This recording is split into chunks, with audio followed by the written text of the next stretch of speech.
lots of frustration with loved ones and friends. Yeah, that can happen, but you just have to have patience because they will come around. My family is now very supportive. At first, they didn't know what to make of this. Yeah. But they're supportive now. They've seen a few things missing from their home and stuff like that. So, and they know what I'm telling them is the truth. We've come up with different ideas and things like that have given a lot of credibility to it. Yeah. I interviewed House Representative Jim Guest on November 15th of 2007, and I let them listen to that interview. And my brother said, hey, look, if a House representative believes it, I'm going to believe it. Yeah. So that was very helpful. So anyone who wants to hear that interview, that was November 15th of 2007, they can go to the audio archives and hear Representative Jim Guest speak and acknowledge that this is happening, and it is not mental illness. This is happening. I know I was on Truth Brigade Radio in January and February, I believe, and a caller called in and said there's over 7 million victims right now in the United States, alone in the United States. Wow. And I have heard from people all over the world. So this crime is on the rise, and I get phone calls all the time. So it is gaining credibility. It is credible.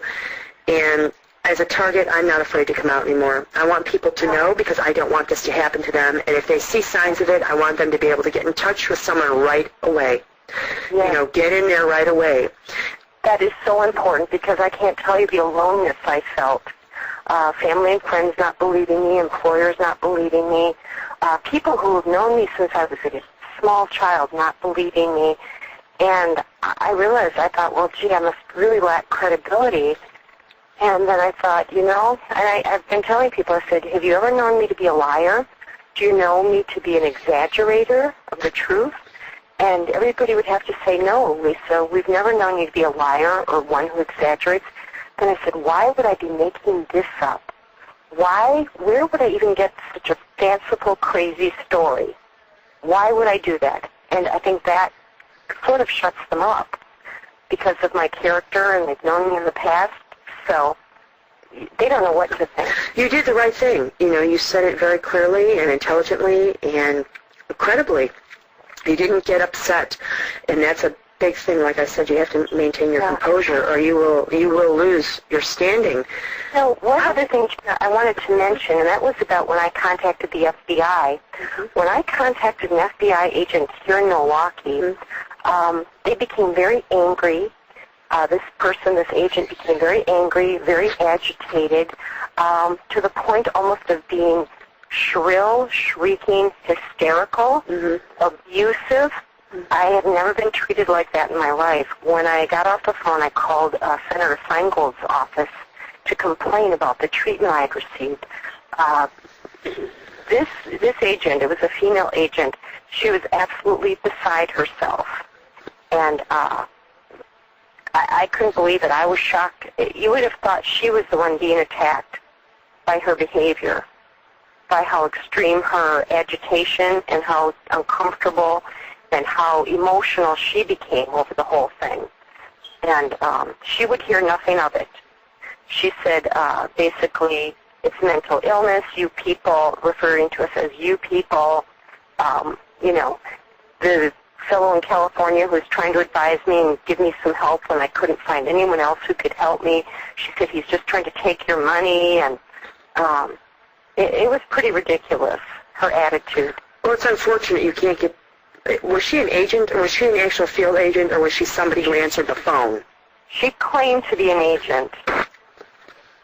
Well, I know I called one time, and the girl who answered the phone said, I'm not going to take this down. She said, it's a Saturday, and they're not going to do anything about it anyway. Yeah. I mean, She kept telling me what I was experiencing was not a crime. But I said, how on earth can it not be a crime? It doesn't sound like an agent. It doesn't sound like an agent to me. They're just a rude woman on the phone, maybe. Somebody maybe who answered the phone. I have written letters. I'm all over the place. I mean, I am really out there. I've called the senators. I've called representative offices. I've written letters to senators and representatives as well. Have you had any return letters?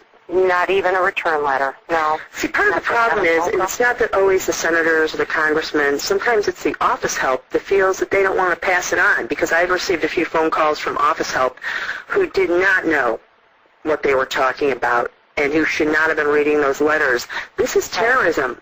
And these people are trying to undermine our country. I mean, when I get this voice to skull and this microwave hearing and all those other things that I suffer, all they talk about is another 9/11 occurring, another Timothy McVeigh.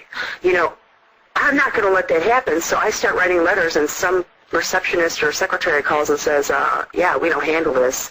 What do you mean you don't handle it? Give it to the congressman. Give it to the senator. Yes, they need to know that these people are terrorists, and they're backing other terrorists, and they're getting funds from other terrorists. And their job here is to undermine our way of life so that we become weaker, and the next terrorist hit that comes in, this country collapses. I'm not going to sit by and watch it. So I've been out there.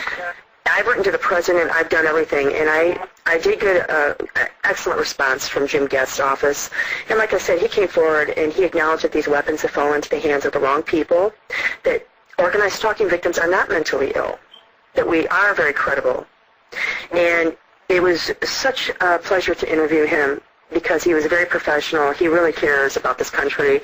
And, you know, it's so nice to get a good response from him.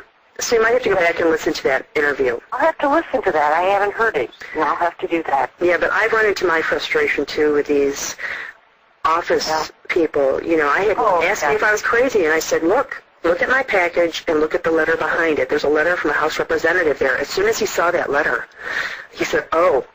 I said, why don't you call him and talk to him? He's crazy. Well, you know what? He called them, and they cleared me. They said she's one of the credible people. So I was cleared.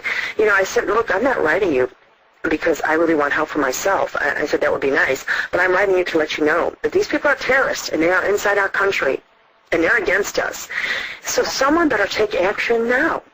Yeah, someone needs to look into this. I mean, but I think we're the first generation. I think if we're not careful, this is going to happen to a lot more people. I think we have to get better organized. Like I was saying, I really think it's important for somebody to put together a demographic and find out what is the demographic of the typical victim, what are they looking for, and why are we being targeted.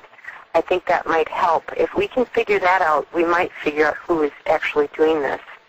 Well, we need to do that before they kill us off because, you know, they're trying, to me, they're reducing the population, you know. Yeah, so it's very unfortunate. Yes, it is. Yes, it is. Very serious topic. Rarely do people that I meet know about this. It needs to get out there. Thank you again for doing your part. Oh, well, you're welcome. Thank you. But I have another question. Okay. How has this affected your job? Are you able to hang on to your job? Have you lost jobs? Because a lot of people do. No, I haven't. I have been, I was going to work sometimes with 2 hours of sleep. Fortunately, though, I've had employers who were understanding. They didn't quite know what was going on. They didn't exactly believe that this was harassment. They just thought I was going through some sort of a nervous breakdown, if you will. And, but no, my employers have stuck by me through the good days, the bad days. I have to give a lot of credit to one of my employers in Florida, Bruce Hartman and Sharon Hartman. They were wonderful as far as supporting me. And they let me sleep at their house sometimes. And, you know, so no, they were wonderful. I think they thought I was crazy, but they were supportive nonetheless. And so I tip my hat to Bruce and Sharon Hartman in Florida, in Orlando. Oh, that's nice. About your marriage. Yes, that's unfortunate. It was a 26-year marriage. Do you feel they're responsible for your separation? You know, I guess I don't, Gina. I can't blame them. I think my husband was just going through a midlife crisis, and I think it just opened the door, though, for the wolves to come in. I think if he would have stayed with me, I don't think they would have had the nerve to come into my house when I wasn't home. I think they felt comfortable taking a lot of liberty